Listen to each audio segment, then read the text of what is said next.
বাবা, আবার কোকিলের মতন আওয়াজ করছে। আকাশে মেঘ, বাতাসে বায়ু, জ্যোতিষী বলেছে আমার 100 বছর আয়ু। আরে থামো থামো, আরে কান ঝালাপালা হয়ে গেল। কি আনন্দ! আরে ও গোপাল দাদা, গোপাল দাদা, এই সকাল সকাল কে আবার পিছু ডাকলো? আরে আমি গো আমি।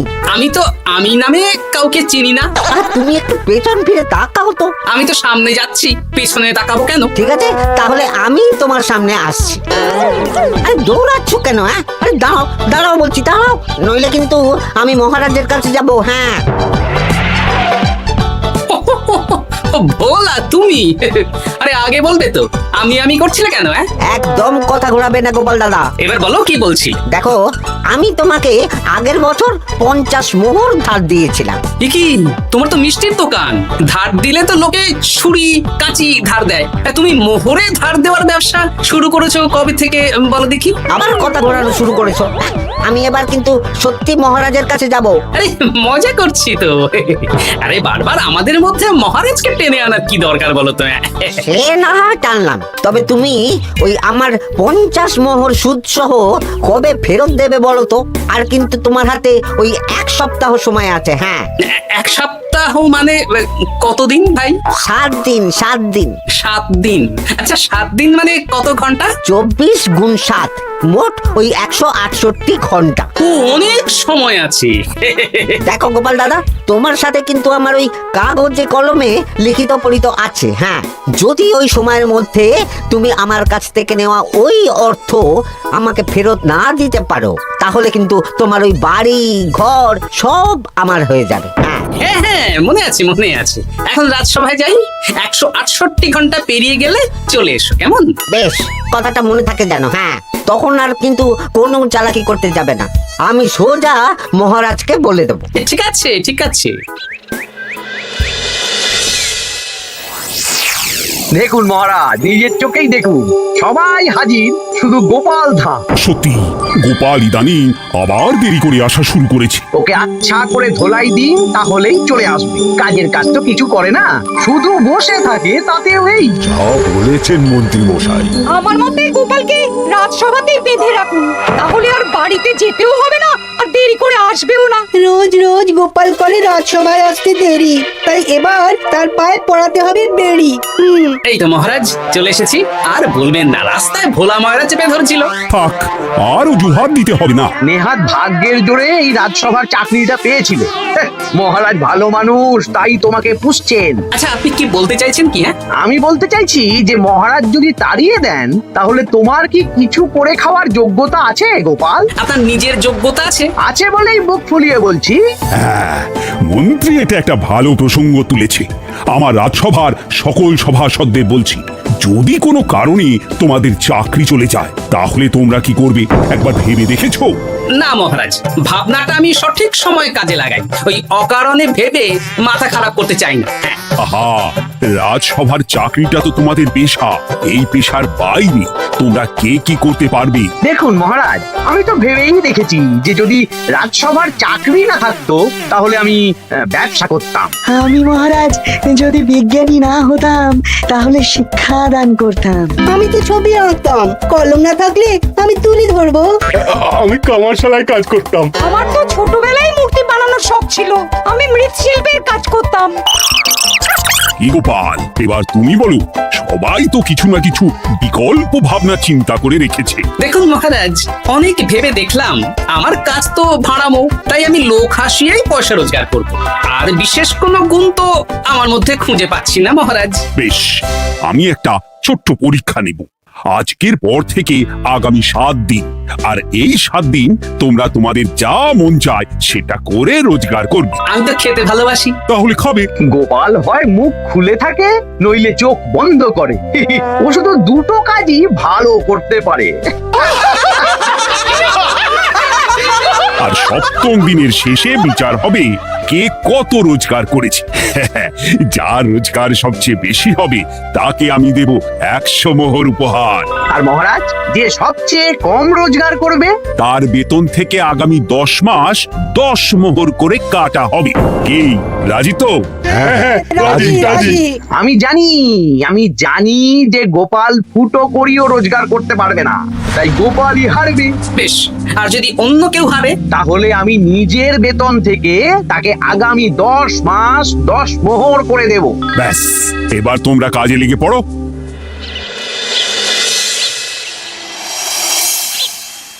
কি গিন্নি, আজকেও নিরামিষ? হ্যাঁ, আজকেও নিরামিষ খেতে হয়। হ্যাঁ, রোজই তো কিছু না কিছু একটা লেগে আছে তোমার। আমাদের পুরো শরীরটাই তো আমিষ। হ্যাঁ, তাহলে আমিষ খেতে বাধা কিসের বলো দেখি? বেশি তর্ক করতে হবে না বাপু। তা তোমাকে ডিম বানিয়ে দেবো। হ্যাঁ, না, আমি মানুষই ঠিক আছে গিন্নি। আরে তোমাকে ডিম বানাবো বলেছি নাকি? আমি বললাম তোমার জন্য ডিম বানিয়ে দেবো। জন্যটা তো বলনি তখন। আরে তাড়াতাড়ি দাও, তাড়াতাড়ি দাও। এখন কদিন শুধু খাবো আর ঘুমাবো, 7 দিন ছুটি। ছুটি মানে? সেসব পরে বলবো গিন্নি। যাও গিয়ে ডিম সেদ্ধ বসাও। আরে করছোটা কি? বাড়িতে যা মোহর আছে সব তুলে কোথায় নিয়ে যাচ্ছ? আড়ত বাজারে। কেন কেন? তুমি আড়তে গিয়ে কি করবে? আড়তটাই কিনে নেব। কেন? তাহলে খোলা বাজারের সব ব্যবসায়ী আমার কাছে আসতে বাধ্য হবে, আর আমি ভালো মুনাফা রেখে সব বিক্রি করব। এ কি? রাজবাড়ি সুখে চাকরি ছেড়ে দিলে নাকি? না না না, এখন 1 সপ্তাহ ব্যবসা করে মহারাজের কাছে আমার যোগ্যতা প্রমাণ করব। সব পরে বুঝিয়ে বলবো। হ্যাঁ, আমি আপনাকে সব শিখিয়ে দেব। তাহলে ভাই ওই আগামীকাল সকাল থেকে কাজে লেগে পড়বো, কেমন? তাহলে বুঝতে পারলেন তো যে কি করতে হবে? হ্যাঁ হ্যাঁ জমিদার মশাই, কবিতা লেখা যেমন আমার পেশা, তেমনি চিত্রশিল্প আমার নেশা। তাহলে তো আর কোনো চিন্তাই নেই। আশা করি খুব সুন্দর ছবি আঁকবেন। আপনি 1 সপ্তাহ পর এই মন্দির চিনতেই পারবেন না। এই নিন আপনার জন্য 50 মোহর অগ্রিম। মন্দিরের চিত্রকলা শেষ হয়ে গেলে আরো 50 মোহর দেব, ঠিক আছে? বেশ।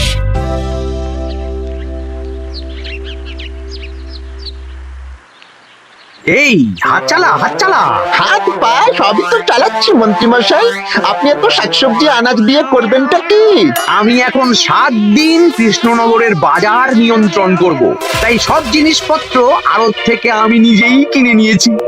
এবার সাধারণ বাজারের দোকানদাররা আপনার কাছে আসবে। কাল সকাল থেকে শুধু মোহর গুনবো।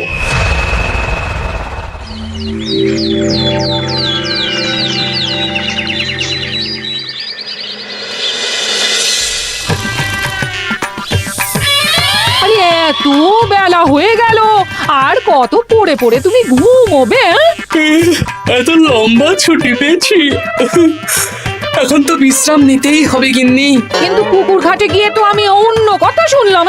তুমি আবার কি শুনেছো? তোমাদের মহারাজ নাকি বলেছেন আগামী 1 সপ্তাহ তোমরা সকল সভাসদেরা ওই সকল সভাসদেরা নিজের ইচ্ছে মতো কাজ করে রোজগার করব। আমার কাজ তো ভাড়ামো করা, তাই ভাড়ামোর সুযোগ এলে সেটাই করব। কিন্তু যদি সুযোগ না আসে, তাছাড়া যার রোজগার সবচেয়ে কম হবে তার তো বেতন থেকে 100 মোহর কাটা হবে গো। এই খবরও পেয়ে গেছো? বাবা, পুকুর ঘাট না পরনিন্দা পরচর্চা কেন্দ্র? হ্যাঁ, ওসব বাজে কথা বাদ দিয়ে কোনো কাজ শুরু করো, কাজ শুরু করো। এরকম গা এলিয়ে শুয়ে থাকলে ভগবান এসে তোমাকে পয়সা দিয়ে যাবে না গো। গোপাল দাদা, ও গোপাল দাদা, বলছি গোপাল দাদা, কি খবর গো? এই তো গতকাল তোমার সাথে কথা হলো, আজ একেবারে বাড়িতেই চলে এসেছো। তোমার যা হালচাল তাতে তো মনে হচ্ছে ওই কদিন পরে বাড়িটা আমারই হবে। আর সেই আশাতেই বসে থাকো। এই ভোলা ময়দা এসেছে কেন গো? এসব কি বলছে? মা ঠাকুরুন, আপনার কাছে আর কি লুকাবো? বহুদিন আগে গোপাল দাদা আমার কাছে 50 মোহর ধার নিয়েছিল। সেই ধারের থেকে 5 মোহর এখনো আমাকে শোধ করেন। সে কি? হ্যাঁ, শর্ত অনুযায়ী যদি গোপাল দাদা আগামী ওই 6 দিনের মধ্যে ধার না শোধ করতে পারে তাহলে এই বাড়ি আমার হয়ে যাবে। তুমি আমাকে এত বড় কথা লুকিয়ে রেখেছো? হ্যাঁ, না আমি বলবো বলবো করে বলা হয়ে ওঠেনি আর কি। এবার আপনি দেখুন গিন্দিমা কি করবেন, ভিটে মাটি ছেড়ে কোথায় গিয়ে উঠবেন দেখুন। কি গো, এতেও তোমার হুঁশ হয় না? হ্যাঁ? ধুর, এই অযথা চিন্তা করো না তো, কিছু না কিছু একটা হয়ে যাবে। বাহ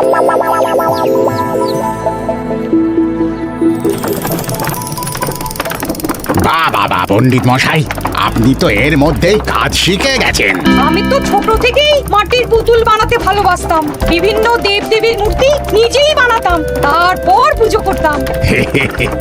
আমার পরম সৌভাগ্য আপনার মতন পণ্ডিত মানুষ আমার কুমোরশালায় কাজ করছেন। কোনো কাজই তো ছোট নয়। সত্যি সভাকবি মশাই, আপনার তুলিতে জাদু আছে। কি সুন্দর কারুকার্য। সবই আমার মা বাবার দান। আমার বাবা খুব বড় চিত্রশিল্পী ছিলেন, উনি হাতে ধরে আমাকে ছবি আঁকা শিখিয়েছেন। বাহ বাহ বাবা।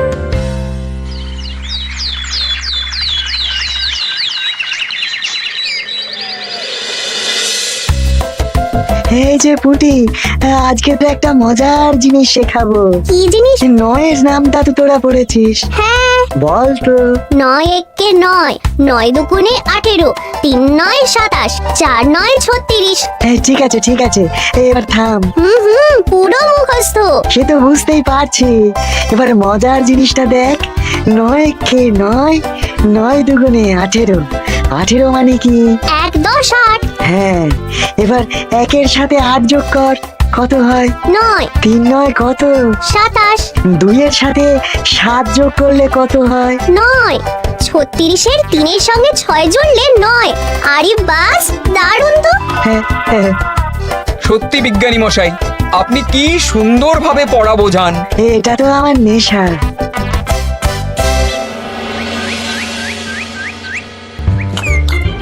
বলছি, তুমি তো দিব্যি বাড়িতে বসেই আছো। হ্যাঁ, কিছুই তো করছো না। সত্যি বলো তো, তুমি ভাড়ামো ছাড়া আর কি কিছু করতে পারো? হ্যাঁ, এই আদেশ করতে পারি। গেনি, একটু তরকারি দাও তো, জলের ঘটিটা দাও না। যত সব। আচ্ছা, সত্যি তো ভাড় না হলে আমি কি হতাম? আমি কুমোর হতাম। মাটির কাজ শুনেছি খুব সোজা। যাই, কুমোর পাড়ায় যাই।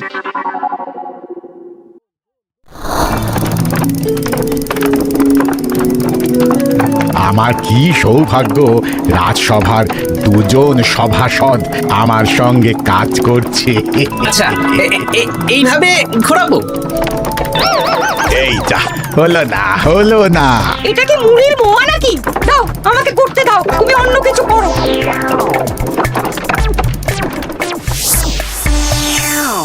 বলো গোপাল দাদা, কি দেবো? মুড়ির মোয়া, তিলের নাড়ু? আমি কিনবো না গো, বানাবো। হ্যাঁ, কি বানাবে? ওই মুড়ির মোয়া। কদিনের জন্য আমার একটা কাজ দরকার, বুঝলে?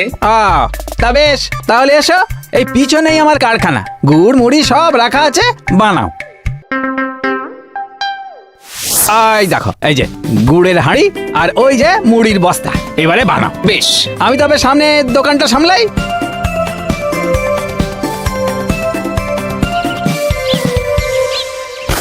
কিসের আওয়াজ হলো? আরে আরে আরে, এ কি করলে গোপাল দাদা? আর বলো না, ওই গুড়টা ঢালতে গিয়ে হাঁড়িটা হাত ফসকে পড়ে গেল। এই তুমি যাও তো, তোমাকে কিচ্ছু করতে হবে না, যত সব বিপদ বাড়ানো।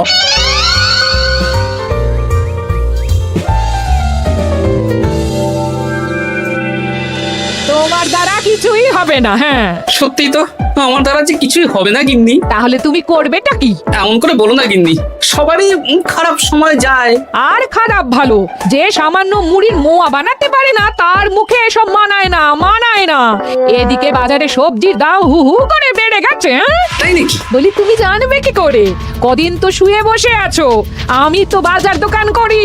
মন্ত্রী মশাই এখন আড়ত সামলাচ্ছেন আর সাধারণ বিক্রেতাদের চড়া দামে বিক্রি করছেন। হ্যাঁ, ও বেটা জীবনে শোধরাবে না। উনি তো তাও ছলে বলে রোজগার করছেন গো।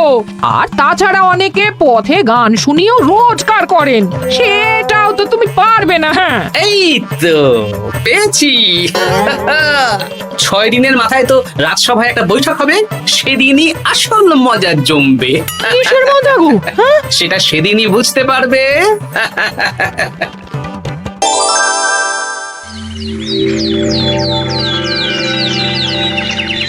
তারপর বলো, আজ তো ষষ্ঠ দিন, আজ অবধি তোমরা কে কত কত রোজগার করেছো? মহারাজ, আমি এখনো অবধি 200 মোহর। বাহ বাহ বাহ!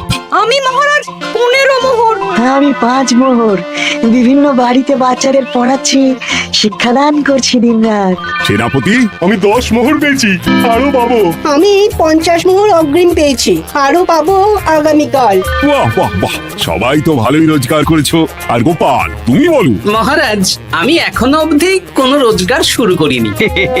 আমি আগেই বলেছিলাম গোপাল একটা কানা করিও রোজগার করতে পারবে না। আসলে মহারাজ, আমি আজ সকালেই আমার প্রতিভা খুঁজে পেলাম। তোমার আবার কি প্রতিভা? আমি ভালো গান গাইতে পারি মহারাজ। আমার ছোট্টবেলার ইচ্ছে ছিল আমি রুদ্ধদ্বার সভা করব, গান গাইবো, আর দর্শক বা শ্রোতারা আমার গান শুনে আমাকে পয়সা দেবে। বাহ বাহ বাহ! তা শোনালি না কেন? আমি চাই আপনারা সবাই আমার বাড়িতে আসুন, আমার গান শুনুন। এই না না না না না, তোমার গান শুনে অর্থ ব্যয় করতে পারবো না গোপাল। যদি শোনাতে হয় তো বিনামূল্যে শোনাও। তুমি ভেবেছো কায়দা করে গান শুনিয়ে রোজগার করবে? সেসব চালাকি কিন্তু চলবে না। না মহারাজ, আমার গান শুনতে আসার জন্য একটা কানা করিও খরচ করতে হবে না। আমি বিনা পারিশ্রমিকে গান শোনাবো। বেশ, তাহলে কবে শোনাবে বলো? এখনই চলুন, শুভস্য শীঘ্রম। আবার যেতে হবে কেন? এখনই শোনাও। আমার আবার নিজের বাড়ি ছাড়া প্রতিভা বিকশিত হয় না। বেশ তো, এই কদিন টানা কাজ করেছি, তোমার গান শুনে মনটা যদি ফুরফুরে হয়ে যায়, ভালো তো। চলো গোপাল। আসুন আসুন, সবাই ভিতরে আসুন। আসন পাতা আছে, সবাই বসুন। নাও, এবার গান শুরু করো। দাঁড়ান মহারাজ, আমার গান আমি বাইরের লোককে শোনাতে চাই না। কু কু বাবা, আবার কোকিলের মতন আওয়াজ করছে। কু। নাও নাও, শুরু করো।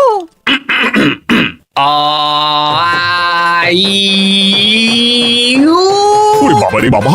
আরে এত চিৎকার করছো কেন? থামো থামো থামো! এটা ভালো লাগছে না, অন্য গান শোনাচ্ছি তাহলে। আকাশে মেঘে বাতাসে বায়ু, জ্যোতিষী বলেছে আমার 100 বছর আয়ু। আরে থামো থামো! আরে কান ঝালাপালা হয়ে গেল। না, থামতে আমি পারবো না, গান শুনতেই হবে। ওরে ওরে বাবা রে বাবা, এই কানে তালা লেগে গেল, আমি পালাই। পালাতে পারবেন না, বাইরেও তালা দেওয়া আছে। বাইরে তালা খুলতে বলো। বাইরে বেরোতে হলে প্রত্যেককে 100 মোহর দিতে হবে। আমরা তো আগেই বলে দিয়েছি, তোমার গান শোনার জন্য কোনো পয়সা দিতে পারবো না। এটা তো গান শোনার জন্য নয়, বাইরে যাওয়ার জন্য। আমার গান শুনতে আসার জন্য কোনো অর্থ লাগে না। গান শুনে বাইরে বেরোতে গেলে অর্থ লাগবে, জনপ্রতি 100 মোহর মাত্র। কি জ্বালাতন! হয় দিন, নইলে আবার শুরু করছি। থামো থামো! আপনারা কি সবাই দেবেন, না এখানেই থাকবেন? এই আমার কাছে এখন 50 মতন মোহর আছে। আমার কাছে 5 মোহর আছে। সে আমি লোক পাঠাচ্ছি আপনাদের সবার বাড়িতে, পুরো অর্থ পাবো, তারপর সবাইকে ছাড়বো। আচ্ছা, এটা কি ঠিক করলে গোপাল? দেখুন মহারাজ, আমি কথা নিয়ে খেলি। সব সভাসদেরা 6 দিন খেটে যা না রোজগার করেছে, আমি শুধু বুদ্ধির জোরে আর ভাড়ামো করে ঘন্টা খানিকের মধ্যে তার থেকে বেশি রোজগার করে নিলাম। যদিও এখনো একদিন সময় আছে। সত্যি গোপাল, তোমার বুদ্ধির জবাব নেই। মন্ত্রী মশাই, যে সবচেয়ে কম রোজগার করবে আপনাকে কিন্তু তাকে আগামী 10 মাস 10 মোহর করে দিতে হবে। হ্যাঁ নয় হ্যাঁ, এরকমই তো তুমি মুখ বড় করে বলেছিলে। গিন্নি, কই গো, ভোলাকে ডেকে আনো, ওর ধার আজকেই শোধ করে দেব। হ্যাঁ যাচ্ছি। হ্যাঁ, আমরাও যাচ্ছি। গোপাল, কালকে রাজসভায় এসে তোমার পুরস্কারের অর্থটাও নিয়ে যেও। সে তো নিশ্চয়ই।